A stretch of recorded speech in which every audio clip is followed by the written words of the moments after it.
And it cut across everything. So it was one of those things that was very uncomfortable for people to deal with it, because when you brought it into an organization and you had sort of digital media, it wasn't in those silos, and it was quite a battle to try and bridge into, across an organization. And I think that is exactly what we are now being forced to do, even more so with digital transformation or maybe overhaul. I think overhaul sounds maybe a little bit less traumatic than a transformation. But the thing is, we need to update these things, and we need to update how our organizations run, and really be bridging across those silos. Hey folks, welcome to the Workplace Innovator podcast. It is me, your host Mike P., back with another first-time visitor to the show. Everybody, I am excited to welcome someone who I have looked to over these last several years as an authority on the topic of the future of work. And I'm fascinated with the work that she does. She is founder of an organization called the Flexcel Network. She is a host of a podcast called Transforming Work. And she is an advisor to executive boards and leadership teams about all types of things related to work. And I assume, and I'll find out shortly, the workplace and the physical built environment, because that's what you and I love talking about here on this show. So everyone, please welcome from across the pond in London, England, Sophie Wade. Sophie, welcome to the Workplace Innovator podcast. Mike, so great to be here. Thanks for having me. Well, I can't wait to have this conversation, Sophie. You came to mind again. We have a lot of mutual friends in common. I think it was Charles Corley who mentioned you on a recent episode here. And then I said, I've got to get Sophie on the show. But we know lots of people in this ecosystem, and through LinkedIn, it's a powerful tool, isn't it? To be able to have these conversations with other podcast hosts, other industry leaders. So thanks for coming on. What do you know about DJ Mike P., if anything? I didn't ask you this in the pre-show. The DJ piece of it, that was something that was totally new to me, and I love that. So, I'm looking forward to your music question. Yes, compared to that. My favorite question. In fact, the whole show could be about music, and you and I do have some things in common that we'll discuss. But I want you to give my audience a little bit more of your background and perspective, not the bio. I don't want to spend the whole time talking about that, but you are, as I mentioned, an executive advisor, a speaker, a writer. You're an author of more than one book, and the most recent one being Empathy Works, the Key to Competitive Advantage in the New Era of Work, which is amazing. The newsletter you host and share on LinkedIn as well as Substack is the Work in Progress Report. I read that you have taught hundreds of thousands, over 650,000 people on LinkedIn. But really, how would you like my audience of FM and corporate real estate leaders to think of you when they see Sophie Wade in their feed?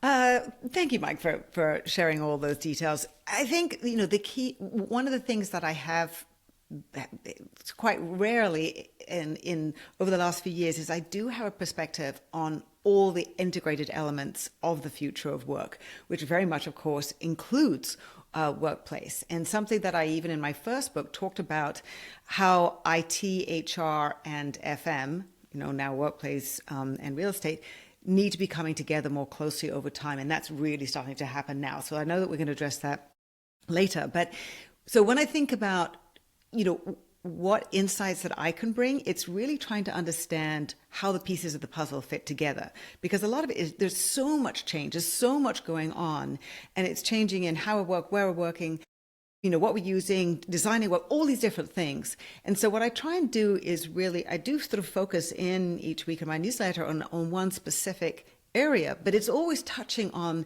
the different elements. And so I hope to be able to bring a sort of broader perspective and then focus in on some of the details. So that I think is helpful when we're looking at a complex and continually evolving situation. I love that, Sophie. Absolutely. It's the theme of this podcast, my other show, Asset Champion, the holistic view of the built environment. Yes, my audience is more interested in that physical element, but it's all about the people, the human beings who occupy our places and spaces. And they know that I'm going to ask questions related to how we can better be leaders and to serve those individuals and understand the human element, the psychology of what it means to collaborate and to be a team and to thrive and flourish in the workplace, which needs that understanding of the fact that it is not one perspective or one view. And we've chatted about this offline, that it is an integrated process. And my audience understands this because I've talked many times over the years about my childhood. I'm a Gen Xer, grew up in the 80s, and I learned everything I need to know about human behavior by watching movies and listening to music. And I mentioned to you the Breakfast Club, and you said, "Yeah, I remember the Breakfast Club." Oh, and that's I love the the analogy I use. Yeah. Yes. So let me kind of play this out with you. Do you think that idea of the way we kind of break into groups in high school or in, during our schooling years, whatever that level of development is, and we say, okay, I'm part of this community or this tribe, and then I'm, not supposed to commune with those, to hang out with those other people, or they're on a different, status, or they have a different role, and there's this discomfort that happens, and that translates as we continue into our adult careers, and we have FM, HR, IT, marketing, the leadership team. I think we need to all get together on a Saturday morning for detention, like the Breakfast Club kids, and find a way to break down those walls and learn that we're really not that much different. What do you think? It's such a great way to think about it in terms of the Breakfast Club, which I was so happy that we're really deeply integrated into Pitch Perfect as well, which is a fun film.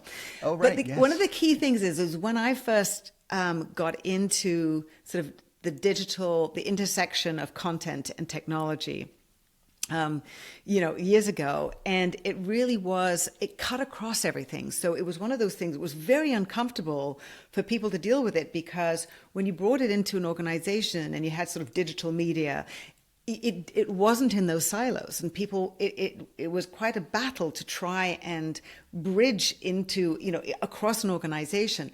And I think that is exactly what we are now being forced to do, even more so with digital transformation or maybe overhaul. I think overhaul sounds maybe a little bit less traumatic than a transformation. But the thing is, we need to update these things, and we need to update how our organizations run, and really be bridging across those silos, because yes, we need to be, there's amazing data and understanding about how and where people work and where they're collaborating that facilities management have, and that HR has other data, and then IT is the organization that's the area that's really understanding what the technologies are, and we need to be bringing all of that together to be able to as critical but strategic business functions that are enabling business and serving of customers and developing new products.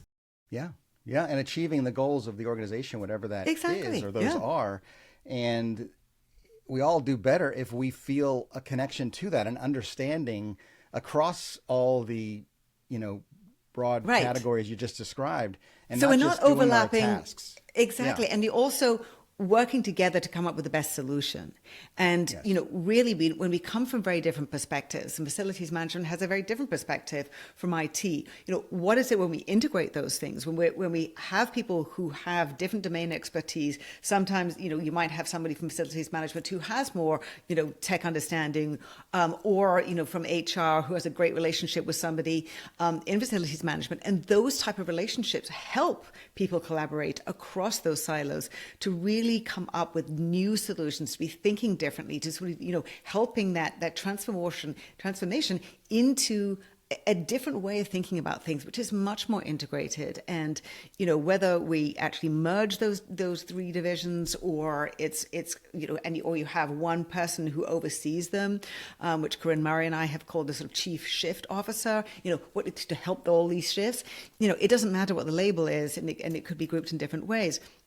But it really is something that the companies need to be much more integrated to really help with that overhaul everybody needs to be integrated, so they're all using and being enabled by the technology, which is going to be integrated in different ways to support different functions in different ways. But it needs to be a comprehensive and coherent way of doing it. Yeah, that is so well said, Sophie. And it resonates with me because I'm always talking about the need for leaders to lead and to cast a vision and then bring their teams along. And you mentioned we need someone to coordinate that connectivity across all these different areas and have that more strategic view, which is wonderful. And it reminds me that we've not, just invented these ideas this last few years, but I think it's accelerated a lot over the COVID pandemic era. It forced organizations, and that's what I heard from you as I was watching your content over these past 5 years or 6 years. What's it been? It's crazy. 2026, everybody. We're on the move continuously. But you were talking about these kind of opportunities we have to rethink and reimagine the workplace and the built environment. And we're going to talk more about that. But the music question, I can't go by without asking you about it, because we did joke that Simple Minds and the Breakfast Club theme song could be our theme today. So, bam, bam, hey, hey, hey, hey. Come on, Sophie. Won't you come see about me? I'll be alone dancing. Where, baby. Yes. Well, what do you have on your playlist? What would your so on my playlist, actually, I love to dance. So I have a lot of, I actually love house music and electronica. Nice. I do like reggae too, for more chill times. I have a quite broad range of things that I like, some classical here, jazz. I cannot work. I like to work to music, but I can't work with any lyrics because they just distract me. So some cool jazz will be good for that. So there's a bunch of different things. I love some high energy electronica and dance music and techno as well. I think I mentioned to you before, I forgot all about this, but I was there in London a couple of years ago, and I went to... That's right, you said, the Ministry of Sound. Yeah. Yes, which is now a co-working workplace kind of experience, all inclusive. I think it's still thriving. And I had a chance to do a presentation there with the co-founder or the founder of that organization, and he did a great job. That must be quite a disconnect. The music piece was wild. To know that music, that was a club in the '90s with that such a huge club, music. But I'm the same. I need a nice beat to get into the zone, right, or get into my what's it called? The when you're in the zone and you're just kind of doing your work and time is passing by. I guess it is the zone. I'm in the zone, baby. All right. Sorry, that's my lyrics in my head. Thanks to Jim Kerr and Simple Minds.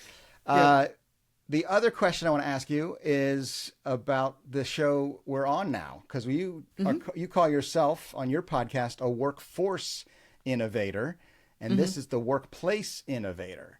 So kind of break that down for me. What do you think of when you think of me talking to my audience and inspiring people to be a workplace innovator? What comes to mind? Look, I think generally, facilities managers have been working on the workplace for a long time. And I don't think activities-based management, which was studied like 40 years ago, very, very interesting, different, understanding the different work activities that happen in the workplace. There's that sort of place outside meetings, just before people go in, and there's in the meeting, and then there's how they sort of linger and finish up a conversation as they're going out of the meeting. That's a different activity. There's the sort of solo work over here. There are lots and lots of different ways that we work. We haven't designed work. We've amazing workplaces have been designed, but we haven't really designed work. And even the cubicle was designed by one of the Herman Miller designer way back, and it wasn't designed to be cordoning people off into little boxes. Thoughtfully understanding, now that we're sort of being forced by technology really to be thinking differently and much more specifically about what we're doing, so that we can put technology in, so we can use AI in very specific tasks to automate a few things away and help us in different areas. That means we're really thinking much more deliberately about the work. Facilities managers have always been thinking about how to set it up so people can be working effectively, but we haven't actually done the piece of the process to actually design how the work is being done, what the processes are, and then of course where that's best going to happen, what pieces are teamwork, what bits aren't teamwork, when you might have a pair or three but not the whole group. And so all of these things really need to be thought about that much more deliberately, also because some of the labor is going to be digital labor.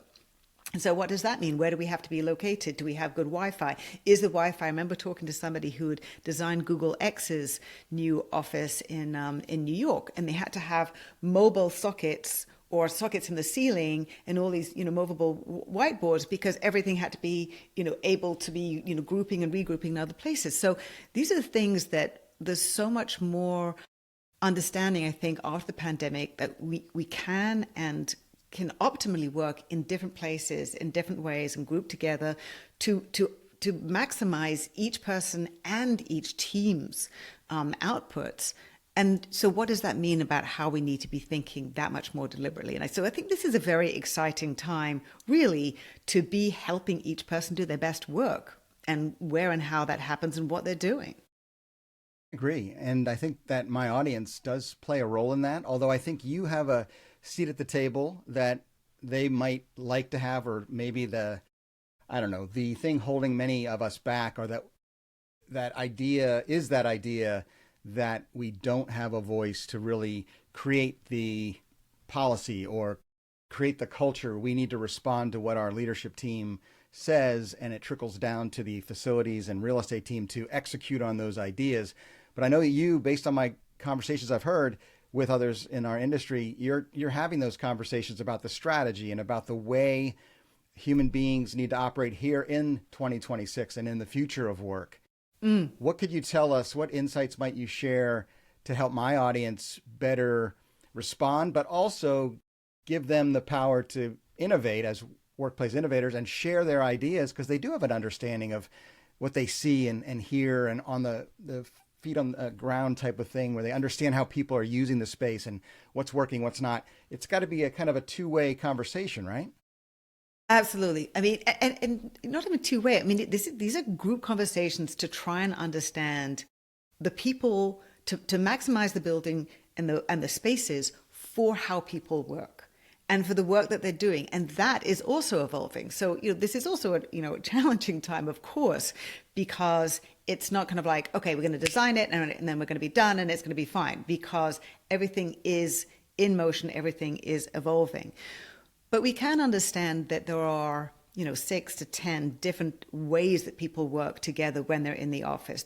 We have a hybrid. Like, what does that mean? How are you going to set up hybrid meetings well so people can be most effective, so that people who are, patched in can really, feel they have a seat at the actual table and really be engaged in the conversation, because that can be difficult. There are different ways to do it. There are different ways to set up the screens, different ways to set up the offices.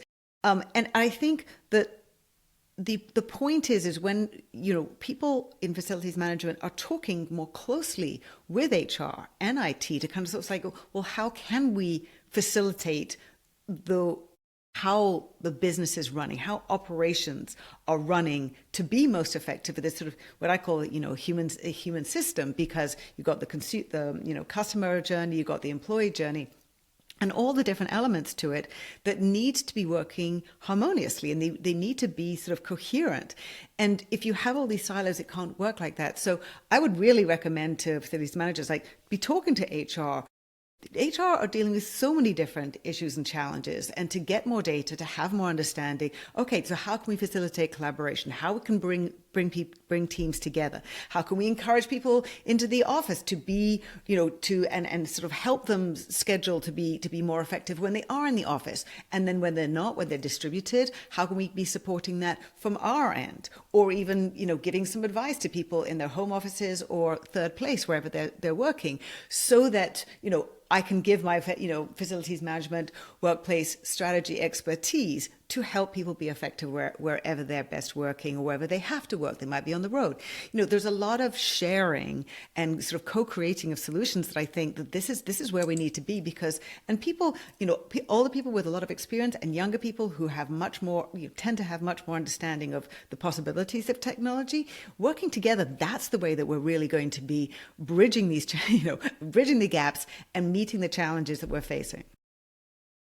Love that, Sophie. And you remind me, you did a series on LinkedIn with someone who I've had on my show a couple of years ago, Danielle Farage, the great Gen Z workplace, work HR leader. She's out there doing amazing things, speaking at conferences and speaking to the leadership of LinkedIn, trying to help them understand what it needs to have happen in the digital world. And I'd be curious to know what you learned, because you did a series of conversations with her. What did you call it? The Gen Gap or something? Generation Gap? The Gen Blend, yes. Gen Blend. Yes, because it was blending. And I watched a couple of them, and I love Danielle, and I love what you brought to the table, because you and I are probably of a similar generation.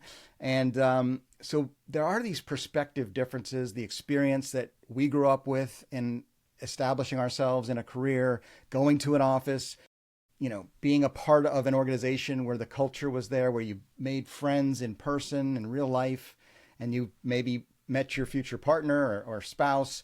You, hung out together, and you had this belonging and connection that was part of your identity, because your work was a big part of your identity.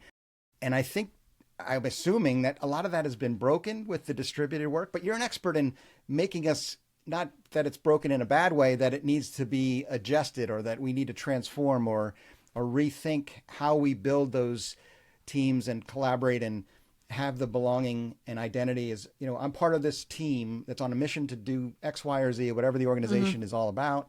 And I have a role to play here, regardless of my age, regardless of my personality or my skill set. A good leader understands this and breaks it all down and kind of adapts accordingly. But I don't see that happening as often as it should, let's just say, in a kind way, in our organizations. At least it was revealed that it was a potential area for some organizations as a weakness during the pandemic years. And there's an opportunity continuously to do better. What do you think? First of all, yes, Danielle, fantastic. She really helps a lot of people understanding her generation more. And there is a huge disconnect between how Gen Z, Gen Zs are thinking about things and older generations. Gen X has been doing things the same way for, 20, plus or minus years. And Gen Zs are coming into the have come into the workplace. Most of them had years, the majority of their first years were COVID. And so coming into the workplace was not returning to the office, it was the office. And, when you've been sitting at home, if you had a sort of nice sofa or comfy chair and that was welcoming, when you go then into a sterile cubicle, it's not going to feel good. And there are lots of different things that have changed that really make a difference in terms of how you face work, how you think about work, and jobs popping up out of nowhere. What does that mean about your career? They have so many choices. Which Gen X's, we didn't have that. We had all these things. I really, really enjoyed the experience of doing that show with Danielle. I learned a lot from her. I think she learned some stuff from me in terms of how I was trying to share how I perceive things and why I perceived it like that, usually just because that's what I had done. So no, it was a great experience. I really, really enjoyed that. And she is extremely articulate in how she describes what the new experience is, so that people can adjust for it. Now, some leaders, older leaders, don't want to.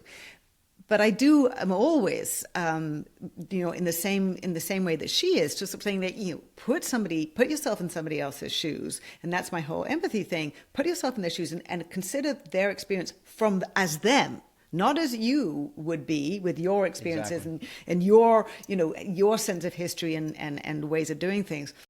But when you do that, it really makes a difference. And I think going to this, when you talk about leadership, when leaders really think about what the experiences are of all of their team members, and they're and really trying to understand, what is a nonlinear career. I saw, several articles which were sort of saying, why do Gen Zs want this nonlinear career?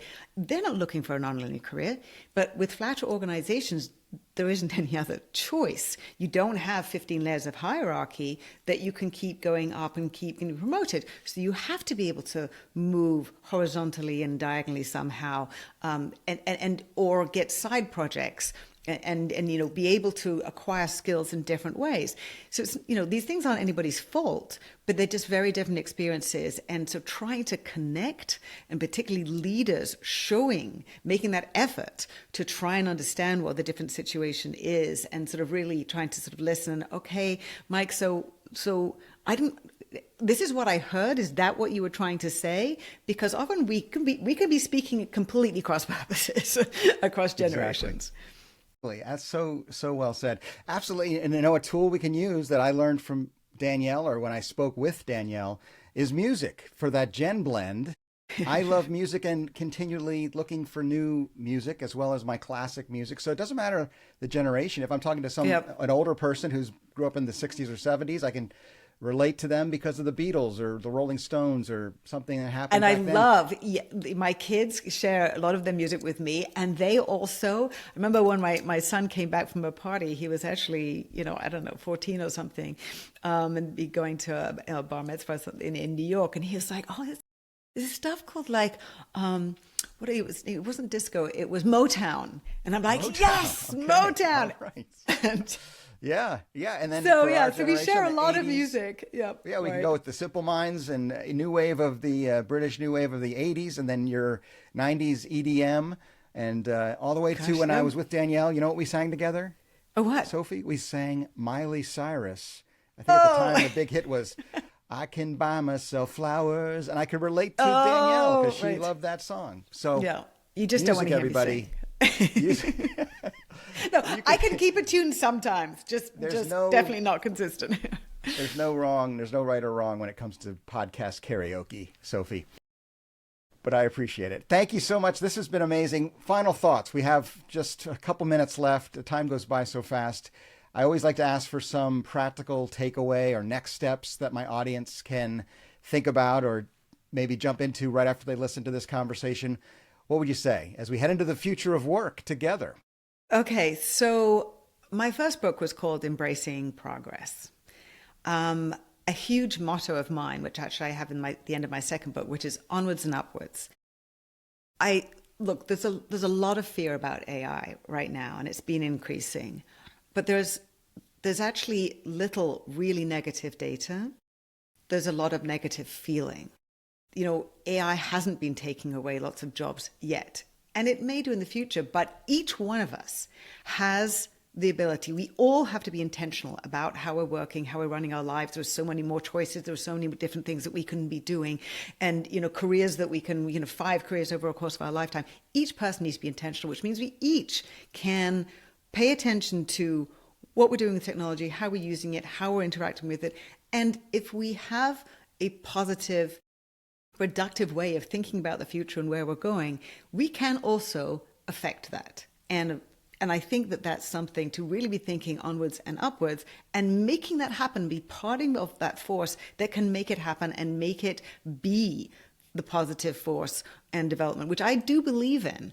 I do believe that's possible. It's hard with a negative sentiment. So yeah, onwards and upwards. Amazing. Sophie Wade. So inspirational, so much fun to talk to you finally. I really thank you for sharing that with us, and I encourage everybody to check the show notes to find links to all of Sophie's content and materials. Start by connecting with her on LinkedIn, and you will find it all there. So I want to thank you for taking time to join me here on the Workplace Innovator podcast. Thanks so much, Mike. I really enjoyed it, and it's so fun talking about music as well. Yes, indeed. Now you know, Sophie, DJ Mike P., what it's all about. Thank you for doing this. And thank you all for watching and listening and being a part of this community. I hope in some small way we've inspired you to be a workplace innovator. Until next time, peace out, everybody.